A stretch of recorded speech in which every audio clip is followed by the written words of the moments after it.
Sexual assault is the only crime of any crime that gets reported that we start from a place of being skeptical of the victim, where we force the victim to prove that it occurred before we're going to take them seriously. That doesn't happen in a homicide, that doesn't happen in a robbery, it doesn't happen in any other claim. I don't know how they call it survival, but I'm alive, so I guess that means I'm a survivor.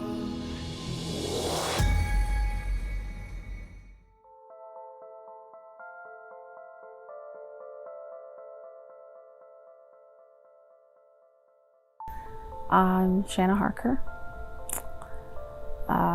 rape survivalist.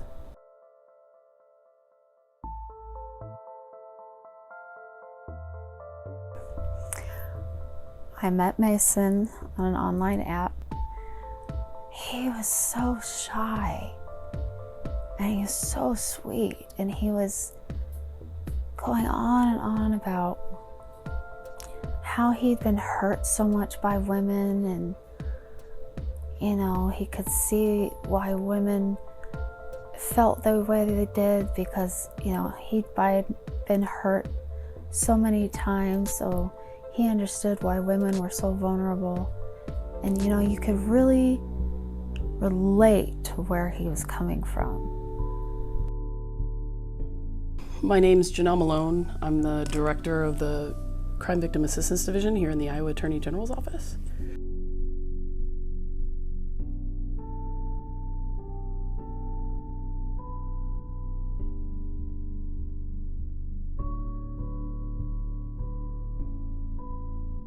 So we kind of had conversations here in-house, and we wanted to find out just on our own if this was in fact a problem in Iowa's law enforcement agencies.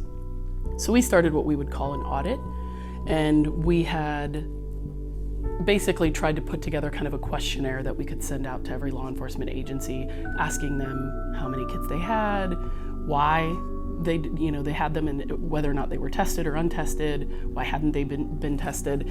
And we were probably about 6 months into creating that questionnaire when we were in legislative session and legislators started asking the same questions. And in the interim, finding out from our peers across the country that this is a very expensive issue to tackle, whether it be the audit or it be the actual, you find out how many kits you have, and then the actual testing of those kits is very, very expensive. So we applied to the Bureau of Justice Assistance at the federal level for one of their SAKI grants, which is the Sexual Assault Kit Initiative grants. And we were successful in obtaining that. So this was almost like all happening at the same time. So we received a $2 million award.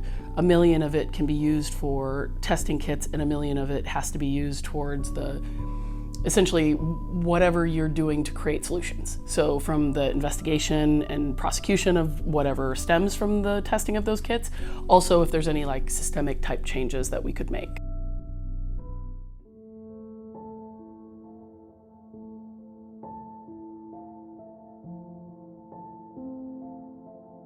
So my story started when I was maybe 10, 11. Honestly, don't remember exactly when. I believe we were in 7th grade. And I don't even remember the first time it happened that my stepdad had started touching me.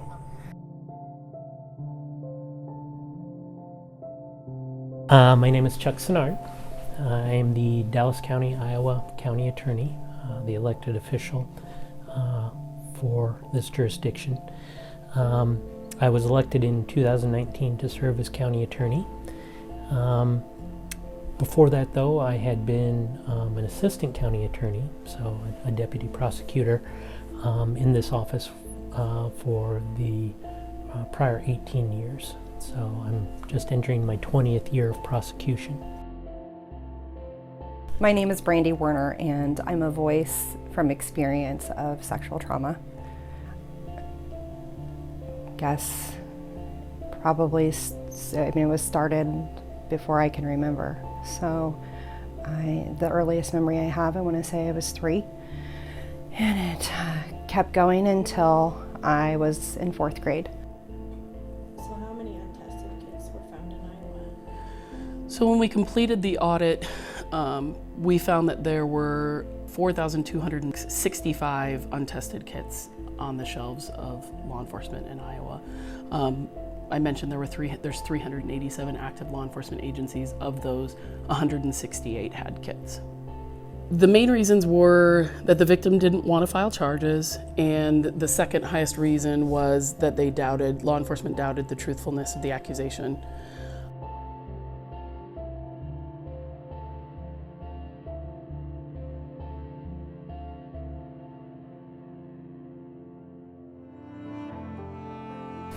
When you talk about a role of a prosecutor, maybe the most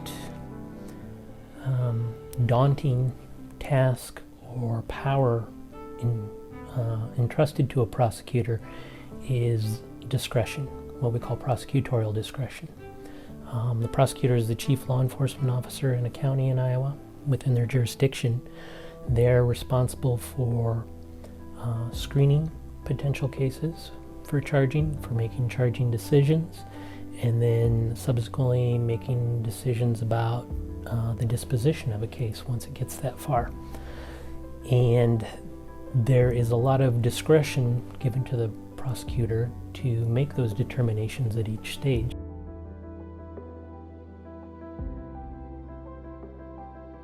I do believe that overall law enforcement want to do the right thing.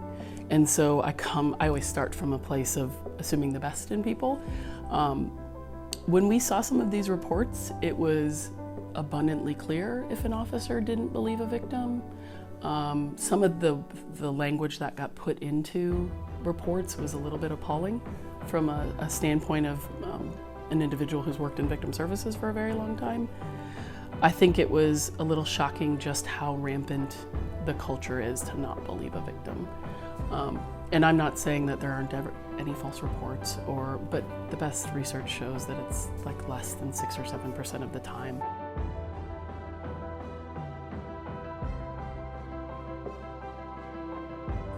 We used to live in an old farmhouse, and there wasn't heat upstairs on the second floor, and so I would sleep in the living room on the couch. And when I did that, he sometimes just started coming out in the living room in the middle of the night, and he would just start touching me, and it would just go a little further, and sometimes he would insert a finger or two. He had performed oral sex on me, and that's something that I never brought up, and I don't know why I didn't. I didn't quite understand what it was and the difference between the things that he had done. Maybe he had gotten in more trouble if I had said that. I don't know. I kind of regret that now. But from what I remember and from not blacking out the instances, it went on for about a year.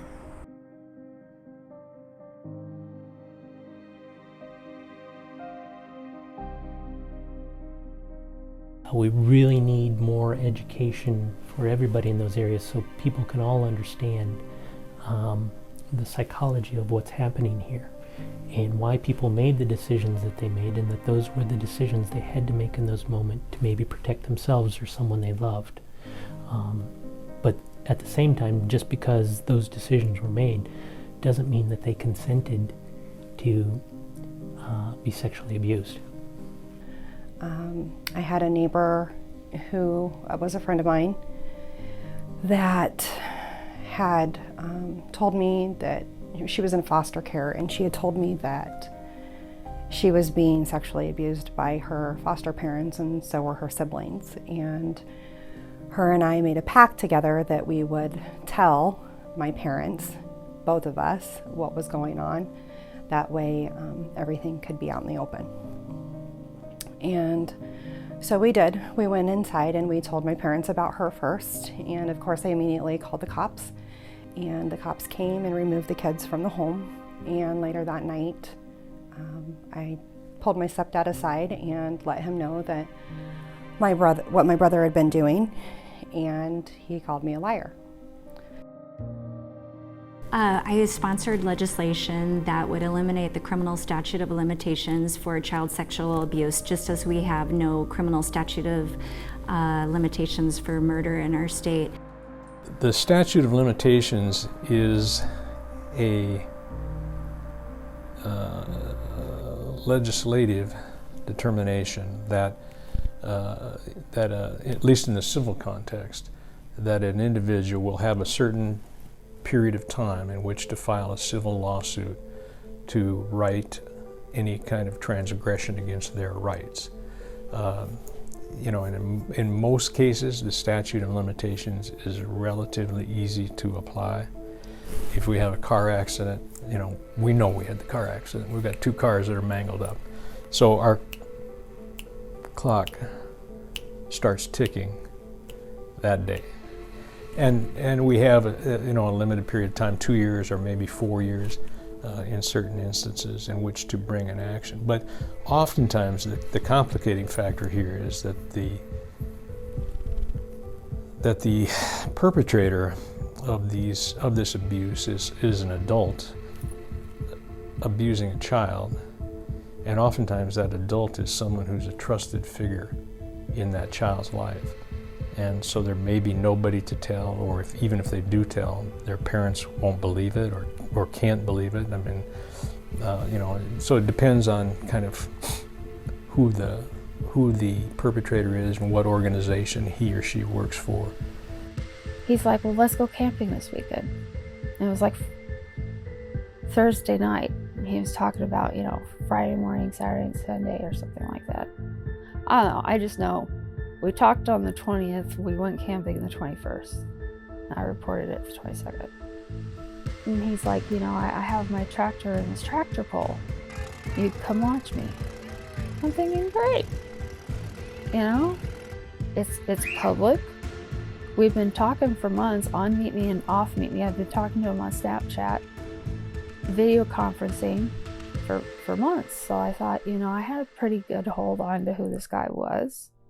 So, like 3 or 4 hours later, it's probably about 4 or 5 o'clock-ish, threw on our swimsuits and went swimming. He was very respectable about that. He let me go in the tent, put on my swimsuit. He even stayed all the way over by my Jeep while I did so. We, as a culture, constantly put our immediate focus on what the victim did or didn't do leading up to that assault before we determine the worthiness. Then we went to the tent. I brought my tablet. It has Vudu and Hulu and Netflix on it, the things I have. And that way we could watch something. He's like, oh, we can watch something later. I'm like, okay. That's when he went off script.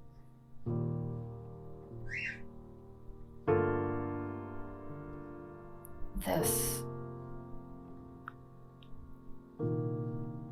other person,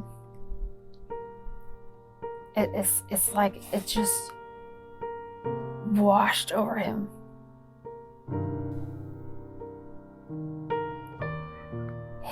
The gentleness in his face and his eyes were gone.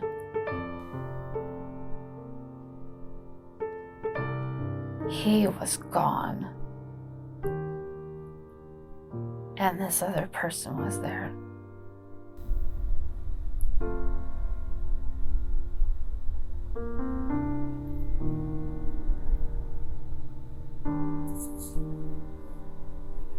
There's no warning. It's too late.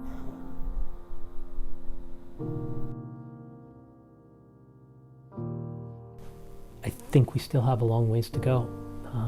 Even in light of the Me Too movement and many of the high-profile sexual abuse cases that have come up in recent years, Larry Nassar, Harvey Weinstein, even in the face of all those, there, I think, is still a lot of education of the public to do. So when we send these kits in to be tested, they get tested by a lab that has to be vetted by the FBI.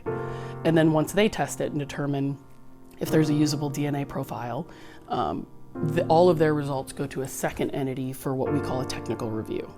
And then if those results are verified, they come back to our state lab, and then it's up to the state lab to determine whether or not the DNA profile gets uploaded into the federal CODIS system. we've done that on a number of cases, and so far we have 105 hits is what we call. So 105 profiles that went into CODIS and hit to a sexual assault, or hit to a known offender, or hit to an offender listed in another sexual assault case, maybe unknown. What's been really, really shocking is, of those ones that we've gotten back, how easy it still is to dismiss doing anything additional with that information. And that's been hard.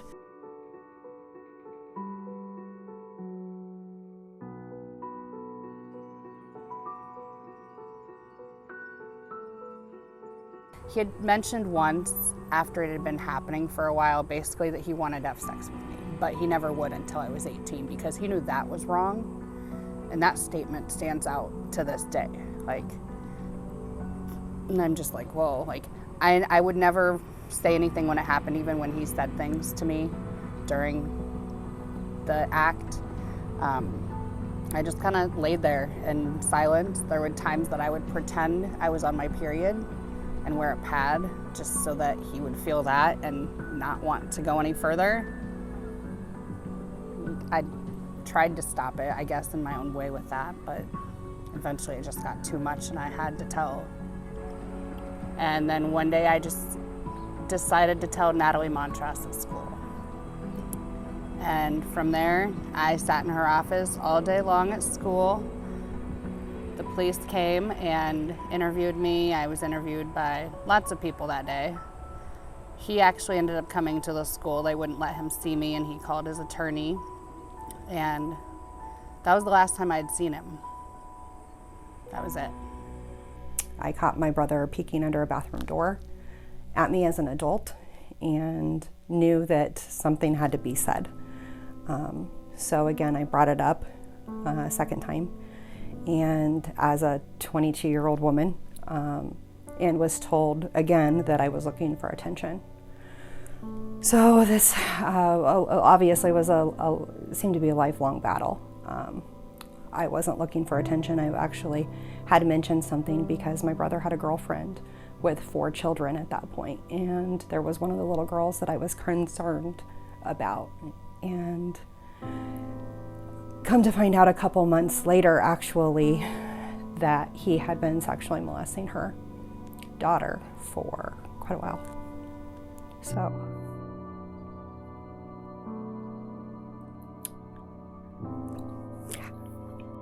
Current law in Iowa allows a survivor of child sexual abuse to go after the perpetrator for criminal charges 15 years after they reach the age of majority. So 18 plus 15.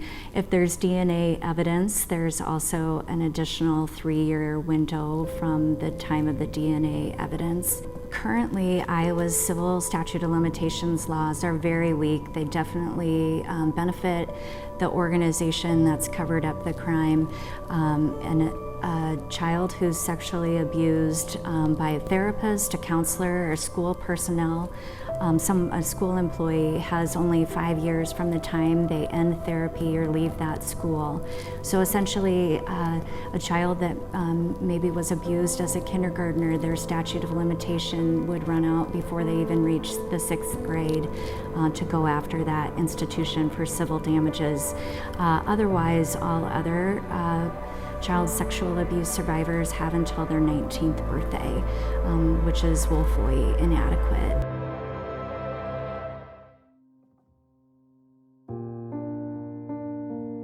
Our civil statute of limitations laws benefit organizations that cover up the crime instead of providing rights to survivors of child sexual abuse. My legislation to eliminate the criminal statute of limitations, we passed legislation that expanded the civil statute of limitations out of the Iowa Senate, but it hit a roadblock in the Iowa House of Representatives. The legislation that I sponsored to eliminate the criminal statute of limitations did not even receive a hearing. The date of the event and the date of the realization of when the action accrues are not the same, or virtually never the same, in these cases of childhood sexual abuse. It isn't. It's a lot different than if I, break my arm. We can go to the doctor's office and see I've got a broken arm. Get an X-ray of it and know immediately what the ramifications of that accident were. But that's not always the case. It's rarely the case, frankly, in a situation where a child is abused by an adult. He woke up. He wanted me to take him somewhere to get breakfast, like nothing happened. Nothing happened. And then I was supposed to follow him. He was driving his tractor to his uncle's. And that's when I called 911. 911, what's the location of your emergency? This is Story County. I'm going to transfer you a call. Evidently, the girl on the phone with me said that she was raped at Little Wall Lake last night. The subject has a tractor. All right. Ma'am? Last night this happened, do you know the man's name? Yeah. Who is he?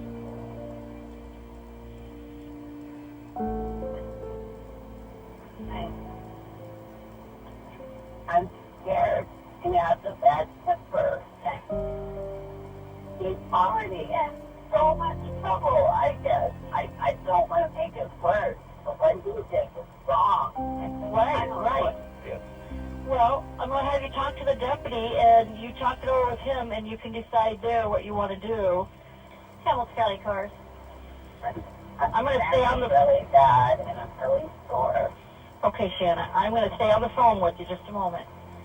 I have a subject reporting an assault that happened last night at Little Wall Lake. She's down on 400th Street and George Washington Avenue, just into our county from Story County line. I'm going to let you talk to the deputy so that you can decide, after you talk to him, what avenue you want to pursue this in, okay? Are you injured? Okay. Do you need an ambulance? Yeah, I'm in pain. Okay, the deputy says I need you to go back up to the lake to make the report is where he'll meet you, but this Mason isn't there at the lake anymore, is he? No. Okay, good. All right. So I'll have you go back to Little Wall Lake and wait there for him. I had all his stuff in the back of my Jeep. The tent, the blankets, the pillows, the swim trunks.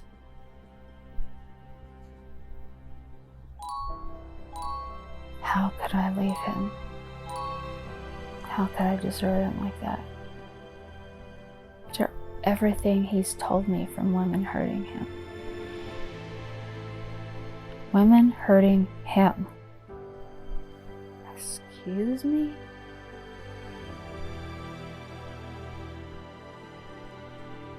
I'm deserting him, I'm hurting him, and what just freaking did he do to me?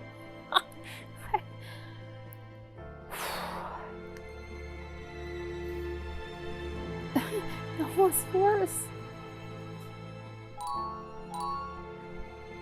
is the damn police on the phone had me go back to the damn campground to make the report. And he took my statement with his recorder cam on his thing, and then I had to write it out. They wanted it in writing. Well, apparently I did fine in the detail before and fine in the detail after, but not so much detail during, or how we got there. Whatever.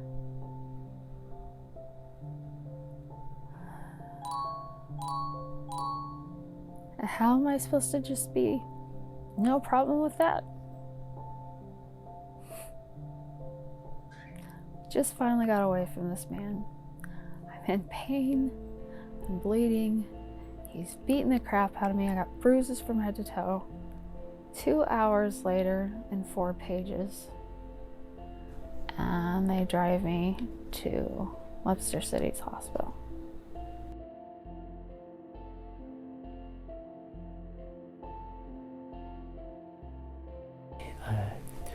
I grew up in the 80s, And that was a time when no means no first kind of became very widespread and known in the public. And that message is still relevant today. It doesn't matter how you dress. It doesn't matter whether you drink. In regards to whether a person has the right to touch you without your consent. That is ultimately what determines, in many cases, whether there is a sex abuse allegation or not. Did the person knowingly and voluntarily consent to that sex act? That's what matters. To a prosecutor, that should be all that matters.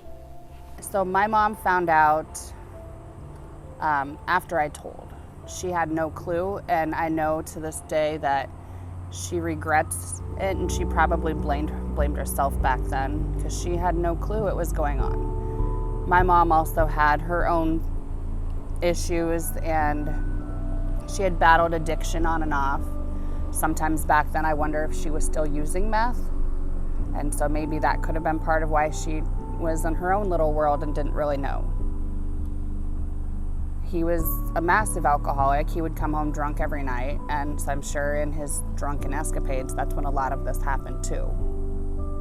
I was scared to have friends come over because I didn't want something to happen to them or them to see him doing something to me. Like, how do you explain that to one of your best friends? I remember going to Iowa City a couple times with my mom and a police escort to do interviews there. I'm pretty sure they threatened to take me away from my mom and my other sisters, and I'm not sure if it's because of, again, if she was using then because she hid it kind of well, or if there was more to it along with the abuse. I know he didn't do anything to my sisters, and I've even clarified that to this day.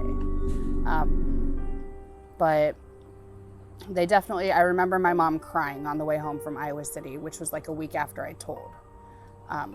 Just that they were threatening to take us away, and she was confused. The night that I told, I know that he did go back to the house. I stayed at my grandma's for a few weeks after that, and I know he went to the house, and my aunts and uncles and all kind of rallied together and went out there, and the cops were called, and they were all going to beat him up.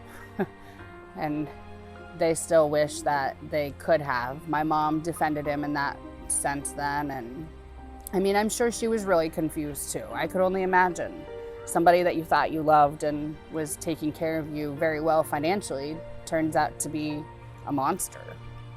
And it's like, how do you handle that? I think the biggest obstacles that we faced on getting rid of the criminal statute of limitations is educating people. I don't think people realize how difficult it is for survivors to come forward and face their perpetrators and face the horrific, traumatic experiences that they had as a child. And we just need to do a better job of educating other fellow lawmakers about why it is so important to give survivors an opportunity to seek justice. I do think the culture's shifting, but not quickly enough. And I think there's a huge gap where education needs to be filled. Education for law enforcement, again, on like trauma-informed victim interviewing, trauma and the effects on the brain, that there isn't, while there are some generalities that can be made, there isn't a typical victim. Everybody presents differently, and some people shut down, some people are extremely emotional, some people are very closed off and numb. I mean, it's just, you can't go in thinking that every victim has to look a certain way or behave a certain way to have been victimized. So I think there's just educating across the board. I think there's educating with prosecution and helping them understand how to put one of these cases together in a way that could result in a conviction. Because we know something like 4% or less of these cases ever get tried. And of those, something like 1% of offenders that actually get held accountable and serve any prison time or jail time. We definitely, through this process, there's really only two defenses to sexual assault. It didn't happen, or it was consensual. in the event that it doesn't happen, I think law enforcement have done an offender says it didn't happen, law enforcement have done a pretty good job of understanding how to proceed in those cases. Because obviously then if there is DNA, if there are, bodily fluids that show up in a kit that's been tested, it becomes harder for an offender to say that he or she wasn't there. But when it comes to it was consensual, we've really struggled as a profession when it comes to law enforcement. We've really struggled to figure out how to deal with that. And in many cases, that's as far as the investigation goes. I interviewed her, she said she was raped. I interviewed him, he said it was consensual. I don't know, there's nothing more that can be done here. Whereas we know that that's not actually the case. There is quite a bit that can be done after that. I always say that, those are frequently called he said, she said cases, but it's not really he said, she said, because it's really just he said if that's as far as it goes. Then you're inherently then believing the offender's version of what happened. My brother was on the sex offenders registry for 10 years. He's no longer on the registry. And of course, my family kept it quiet, brushed it under the rug, because it's not really something that a family's proud of. But when you brush that under the rug, you create an unsafe environment for other children. You create a false sense of security, like I said, for people who have children who do not know the character of somebody that they're around. And so that's where I just feel like people really need to start speaking up, and they really need to come forth and hold people accountable for their actions, no matter how hard it is for a family. Not only did I have the trauma from my brother, as I've mentioned, but when I was 18, I was in a bad place emotionally, and I was self-medicating with alcohol. During the self-medication, I would get into very drunk states where I did not know what was going on. And one of the experiences that I had is that I thought I was out with friends, male friends, and I passed out, and I woke up and they were taking turns on me. And of course I had no idea what was going on, and I just immediately started bawling and ran in the other room and came to enough to get my clothes on and leave. And the next day, of course, there were rumors going around, and luckily there wasn't social media at that point, because who knows what would have been on there. However, that point I was very upset, obviously, and actually went after both of the guys personally. And one of them I chased with a crowbar because I was going to beat the shit out of him, and he got away from me. The other guy wasn't so lucky. There were some individuals in town who got a hold of him and ended up beating him up pretty good. Unfortunately, I didn't know what exactly had happened because I was so intoxicated, and I just remember waking up, and I should have went to the cops, and I didn't. Again, another reason why you don't stay silent.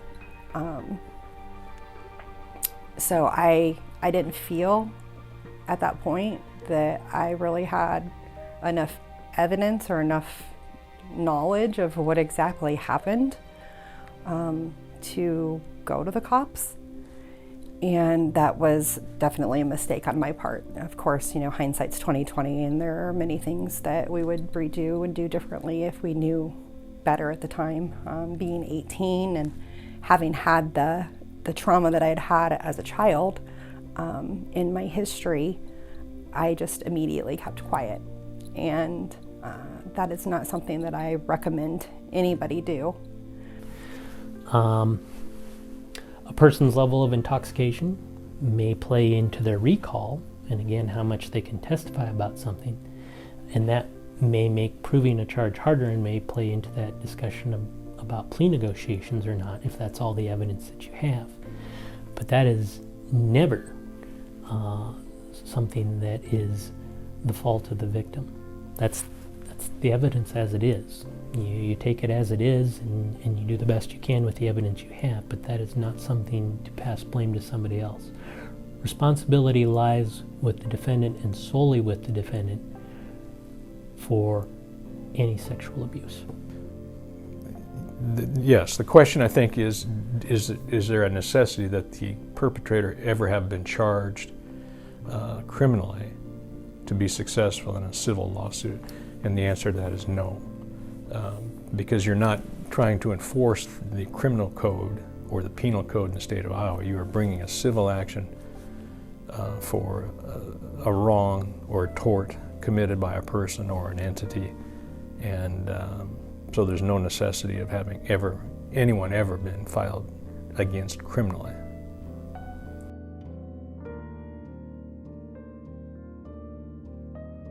I have a very heart-to-heart talk with all of my clients before we ever even decide to file. And I ask them kind of that question. And the question is always, how do you know if we win? And sometimes they have a feeling or an answer. And the answer that I always suggest is to them, let's look at your past and what made you feel terrible. And 9 out of 10 times it was that, well, I was silent about this abuse, or I was afraid to tell somebody about this abuse, or, I thought I was going to hell if I revealed this abuse.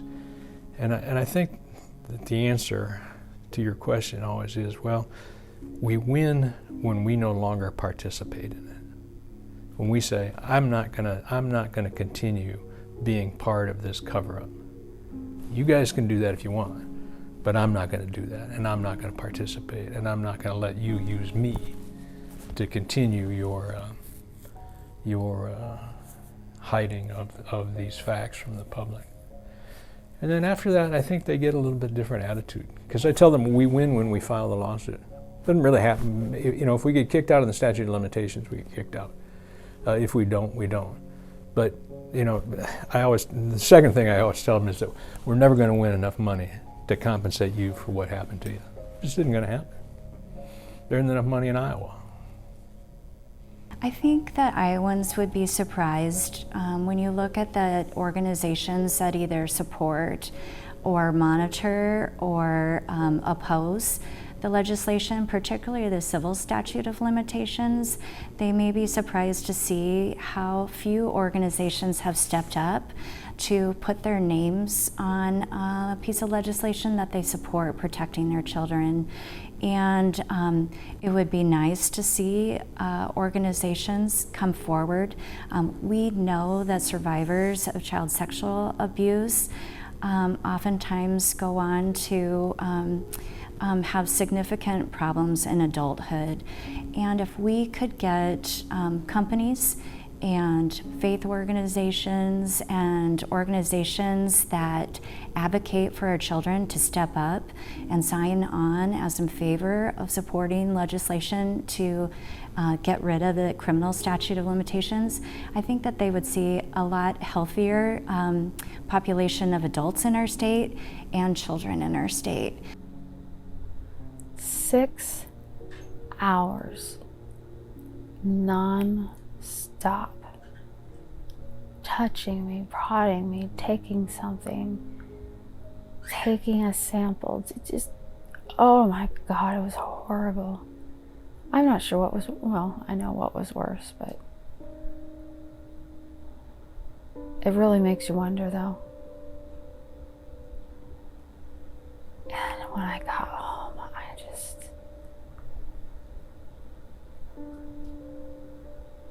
I came inside and I locked the door and I sat down on my couch and I just mummified. I didn't move. I didn't want to watch TV. I didn't want to go anywhere. I didn't want to see anyone. I didn't want to talk to anyone. I didn't want to eat. I didn't want to do anything. I was a survivor. Yeah, okay. The whole time I was thinking, I just want to live, I just want to live, I just want to live. God, let me live through this. And afterwards, it's just like, why didn't he kill me? Because what's afterwards is almost as bad as going through it. What we've done now to make sure that this doesn't happen anymore is that, or to make sure that a victim does know what their rights are around the kit, around the exam, we've created a consent form that's now in every single one of the sexual assault kits. It's just, they're put in at the production of. And it's both Spanish and English, and victim's able to walk through it and understand what his or her rights are around the exam, that they can stop the exam at any point, that they can choose to file a report with law enforcement or not choose to file a report with law enforcement, and what happens in both of those scenarios. We now ask them if they want the kit to be tested, because one of the huge issues we had was understanding what the will of the victim was at the time. There's just no way to know unless it was very specific, and even then, like very specifically articulated. And even then we found that there was some subjectivity that can play in on the part of the law enforcement. We know that if a victim feels like he or she's not being believed, or if the conversation is leading towards like, you know how hard this will be, you know, or if, I mean, for all the reasons that we know stigmas around sexual assault exist, people are pretty intuitive. And so if you start feeling like the individual across from you doesn't believe it happened, you can start shutting down, and then that could easily fall into a lack of cooperation, or, you know, these other areas, when really it was just, the vibe I'm getting from you is that this isn't going anywhere, so why am I putting myself through this? And to be dealing with that so quickly after trauma is obviously really hard. Nationally, there's a very big push to test all kits regardless. We don't actually support that. We support testing all kits where the victim wants to. Sexual assault is one of the few crimes where essentially a person's body becomes the evidentiary piece of the crime. I mean, it becomes the crime scene. And just the nature of that, how violating that can be, we believe that the victim should be able to control what happens after that point. And one of the biggest pieces that we have, because what we'll hear is somebody's known offender might be someone else's unknown offender, because we do know that a large or very small number of individuals commit the bulk of these sexual assaults. Very often it's not one or two individuals, it's multiple people. And I can appreciate that if I was sexually assaulted or raped by somebody and I didn't know who that perpetrator was, and the potential that somebody else's kit would let me know that, I can see why people would want to push for that. The flip side being, I may want a different path for my sexual assault or rape than another victim would want. And there is no protection, to the best of our knowledge right now under law, that wouldn't then compel that victim to have to be thrown into my case if I wanted to prosecute my case. Obviously, more victims lends credibility. And if somebody doesn't want to be outed as being a sexual assault or rape survivor, we don't believe they should be.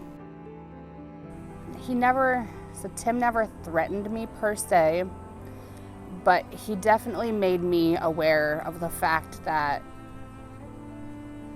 when he was in our lives, that is the best we've ever had it. He had money. And so we lived very comfortably then. I could literally get anything I wanted from him. And so then he basically used that, I guess, to kind of buy my trust with it and buy my silence. I'm not really sure. Like, it wasn't necessarily talked about that way. He just, in a roundabout ways, he always kind of made it known that if he weren't in the picture, remember how our life would be then. Because it was pretty rough before. My mom being a single mom of 3 kids, and she was just a CNA. I mean, it's rough. And my grandparents had always helped out and did everything they could, but at the time that he was in our lives, it literally was the best we had ever sat financially. And so he made that definitely known if he wasn't in the picture that, you know, remember where we used to be. Do we want to go back to that? Of course not. The abuse does manifest itself in another way, you know, in kind of aberrant behavior on the part of the victim oftentimes. Just because they're so angry, you know, that people that they trusted didn't protect them, or that more often the case, the people they trusted were the ones who abused them. And so they kind of lash out at adults or authority figures in their lives and kind of sabotage, you know, any progress that they make. And I really hadn't dealt with it probably up until a few years ago. Like I said, I've been with my fiance for like going on 10 years now. And for the first probably 5, they were perfect. And then it's like out of nowhere, I can't have him touch me when I sleep. If he was like wanting to fool around one night and came into bed, and I used to just, I'd roll with it if I was already asleep and he'd come start cuddling and, you know, whatever. He can't do that anymore. I don't know what the difference is between now and then, but like I've punched him before. I've just fought him off. Like if I'm half asleep, like I feel like I was fighting off my stepdad, and he understands that. And I mean, it did kind of put a strain on like our sexual life a little bit, but he also understands. You know, I think it's clear just from the movement around the country by each individual jurisdiction, the various states, all of whom, or many of whom in the last year, 2 years for sure, have lengthened considerably their civil statutes of limitations. Now, Iowa has made a change to their criminal statute of limitations here in the past legislative session, but they haven't done anything in years and years and years about the civil side. And it's odd because on the criminal side, they're recognizing as a public policy matter, the difficulty for the victim to come forward over here on the criminal side, but yet they're not making that same recognition on the civil side. To me, that seems odd, very odd, and I think it's driven by powerful forces, unseen hands, if you will, at the legislative level. So I don't think these people the victims are saying anything other than, give me my day in court. You know, if I'm not right, you'll defeat me there, I'm sure. But they all want their day in court. And, you know, all of the arguments that you hear about, well, it's too long, and, you know, all of those kinds of things.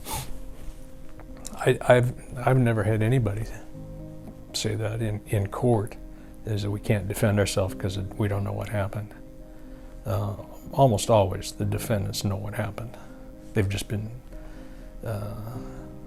reluctant to bring it forward. I would tell you one of the second to shifting our culture, and I would say that some of that's happening. You know, like we've seen the Me Too movement, we've seen high-profile men being removed from their positions after, you know, dozens and dozens of victims come forward, and it's unfortunate that we have to get to a place where you have dozens and dozens of victims before we believe that this has occurred and that individual shouldn't be in a place of power to be able to potentially victimize others. So I do think the culture's shifting, but not quickly enough.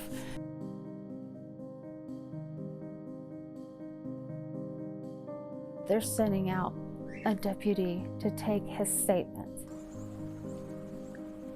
All right, last time I checked, beating someone and raping someone was a freaking crime. Oh no, but they can't put him behind bars until the DNA kit comes back positive. So he can just keep going out and violating women like he did with the woman before myself? He had 3 probation violation strikes against him and not one freaking warrant out for his arrest for any of them. What the hell is this probation officer doing? I would say it is a general rule that from a law enforcement side of things, our cases don't get better over time. Our best shot to collect evidence, make the strongest case possible, is very immediate in nature, within a relatively short time span. We get one shot at that, and so we have to make sure that we really take a broad perspective when thinking about the case.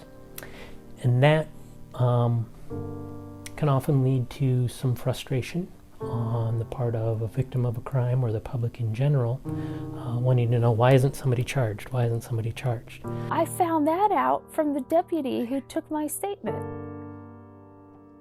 He told me everything.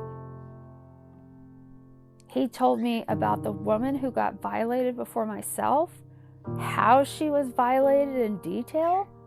I'm pretty sure that's not meant to happen. We need a certain amount of information to arrest someone in the state of Iowa, and in most other jurisdictions that I'm aware of. A police officer needs what's called probable cause to charge a person with a crime. Probable cause, I mean, if you had to kind of put numbers to it or a percentage to it, probable cause is that it's there's enough evidence there to say, I believe this person may have committed this crime, right? It's not the same standard as what a prosecutor faces when they go to trial, which is beyond, you have to prove a charge beyond a reasonable doubt. It's a lower burden. So there's somewhat of a different standard between when a police officer makes a decision to arrest and when a prosecutor decides whether they can take it to trial. So they take his statement and they tell him not to contact me.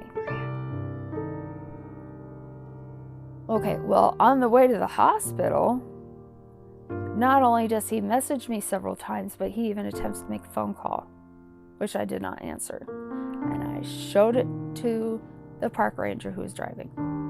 So he's already broken it 3 times. Several messages and a phone call. He's not listening to the police. They didn't do shit. Nothing. When I get home the next day, he's making life-threatening phone calls. He's blowing up my phone through Meet Me, through Snapchat, through wanting his stuff. Well, they kept his stuff. They told me that they were going to get everything they needed together for him. They were going to use his stuff as bait. And then within that week, when they got everything they needed, they were going to tell him, oh yeah, we've got your stuff, come down here, pick it up, and then they were going to arrest him. It's all a bunch of bullshit.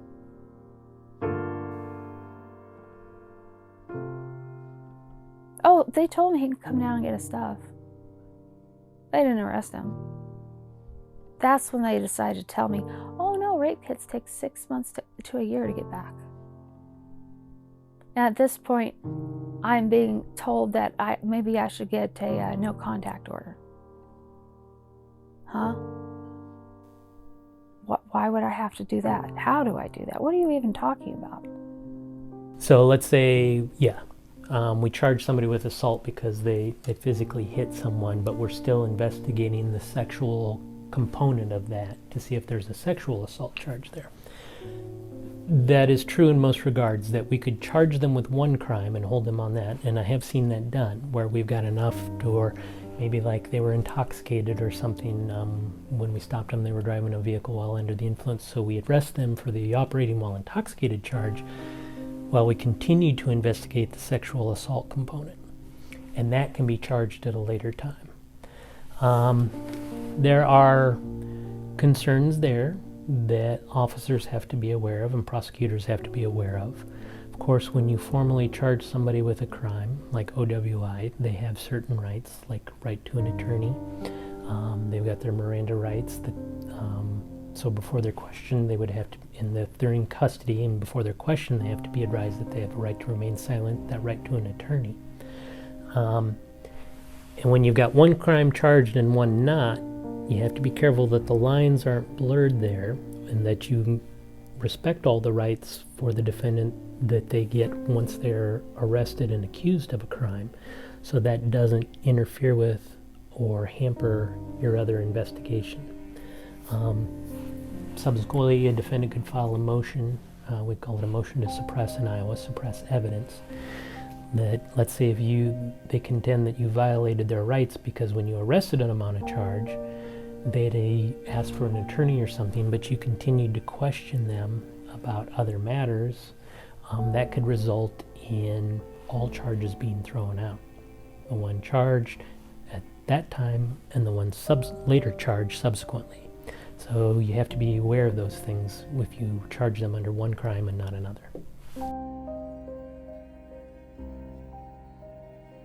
My biological father, who I've also now have a relationship with, I met him when I was 16. He used to live in Arizona.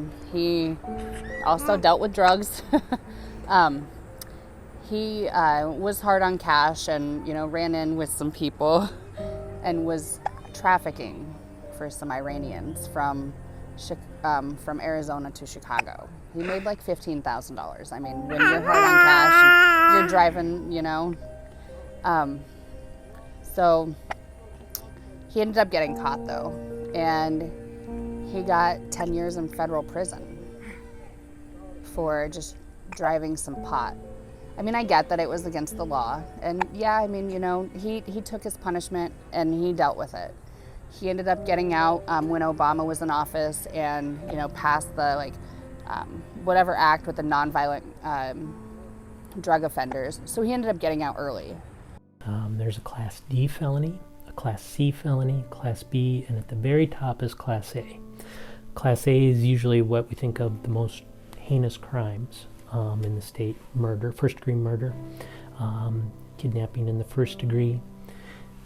Those offenses are usually the punishment is life in prison without the possibility of parole. For the Class A offense, because they're going to prison for life, there's usually not a fine attached to that. But for the D, C, and B felonies, the fine goes up again from those serious misdemeanor and aggravated misdemeanors. But once again, most D felonies have the same fine, most C. So whether it's a sex abuse that's a C felony or a willful injury that's a C felony, those two offenses are going to have the same fine. The legislature, when they made the laws, did in their discretion oftentimes attach a higher fine specifically for drug offenses, as you were referring to. I can't tell you the reasoning for that. My speculation might be that they were trying to balance maybe less time of incarceration if that person received a higher fine for a drug offense. So instead of sending them to prison, the judge may not send them to prison for a drug offense because they realize they're going to be getting a significant financial penalty for a violation of that crime. But, I mean, yeah, it hurts me to think that he got such a harsh punishment for what he did, which didn't hurt anybody. And honestly, he was bringing pot, which is medicine, in some people's eyes, to, others. And I mean, again, he wasn't hurting or doing anything, but then Tim Slavin, my stepfather, does what he does to me, and I'm scarred literally for life, and he got probation. Like, where's the justice in that? There is none.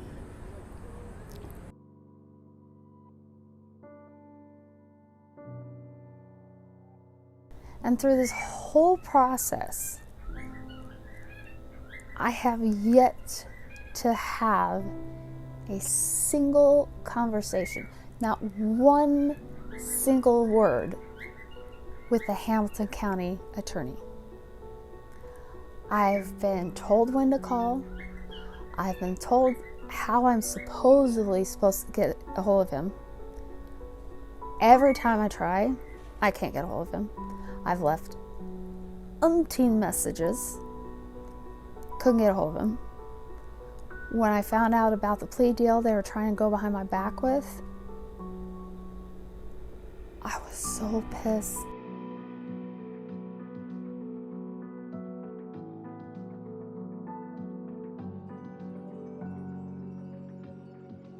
It wouldn't be fair to speak for other people, but certainly a consideration that's always at the forefront of my mind when I engage in a plea deal is it allows a prosecutor to obtain some form of certainty of outcome of a case.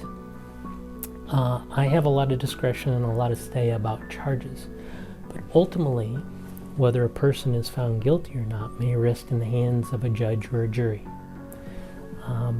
I will do the best I can if it goes to trial to convince those jurors that the person is guilty beyond a reasonable doubt, but that decision is ultimately out of my hands. And I can't guarantee an outcome of how that's going to happen if it goes to trial. Reasonable minds can differ. There are 12 people on a jury. It only takes one of those people to disagree with my assessment of the case for it to end up in a hung jury or possibly an acquittal. And therefore, there's a little bit of uncertainty anytime you go to a trial. Even if you think you have the strongest case in the world, there is no guarantee that you're going to get a conviction. And it helps to give a little more certainty, not only to the prosecutor, but sometimes most importantly, to the victim of the offense. If you go to trial, it may be a roll of the dice, and that's an all or nothing proposition. You either get your conviction, which is a possibility. There's also a possibility that this person could walk away scot-free without any consequences whatsoever. So that is a real driver of plea negotiations, plea discussions, plea offers, to get that certainty of outcome, to get a certain conviction, and to get a say in what the sentence is going to be. I mean, to get that certainty, you usually have to give something up. It's a bargain. It's a deal made. And a defendant isn't just going to plead to the charge when they have a right to a trial on it. Usually there has to be some benefit for them because our side's getting the benefit of a certain outcome and a certain conviction. And so that's why there's oftentimes pled to maybe a lesser offense, or maybe there's an agreement for probation versus prison. Both sides are giving up something to get this certain outcome. It was hard enough trying to prepare to be in the same courtroom with him, because I didn't want to show any weakness. I didn't want to show. I didn't want to give him the satisfaction. He wasn't going to get any more of me than he already took. And then when it's time for the victim impact statements, I get up there, and the whole time I'm trying to read this thing, he's pointing and laughing and making gestures to his attorney and all this, and not once did the judge tell him to stop. Mandatory sentence has been a topic of discussion for quite some time, not only in relation to sexual assault cases, but in particular on a national scale to drug offenses. There are pros and cons to mandatory sentences. There is an argument that a mandatory sentence provides some sort of deterrent in that people see, if I commit this offense, there's no argument. I don't get probation. I go to prison. And that would deter them from committing the crime. On the other side, though, we've had a lot of discussion so far about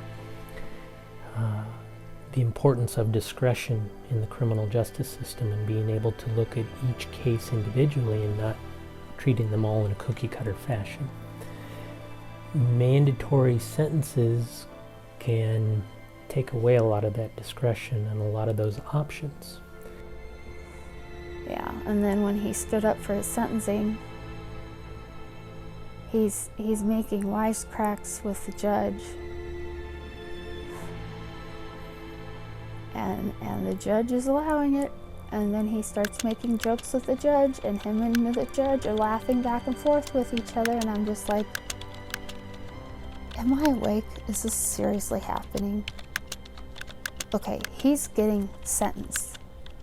a BS sentence on top of it, but a sentencing. A number of years ago, there was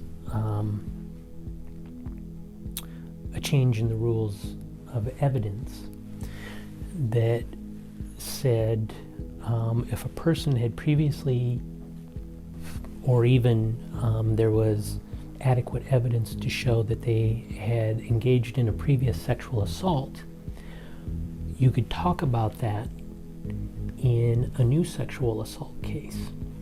It was something that prosecutors viewed favorably, because we know that the highest rates of recidivism for almost any crime are highest with sexual assault cases. We know that there is often a pattern or practice to the way people perpetrate sexual abuses. And so if you could show evidence that somebody had engaged in that in the past and it matched what was currently charged as a crime, that was powerful evidence that this person probably did what was alleged in the current crime. Subsequently, case law restricted that very much. And they said, well, you can still talk about those prior sexual abuse instances, but only if it was with the same victim.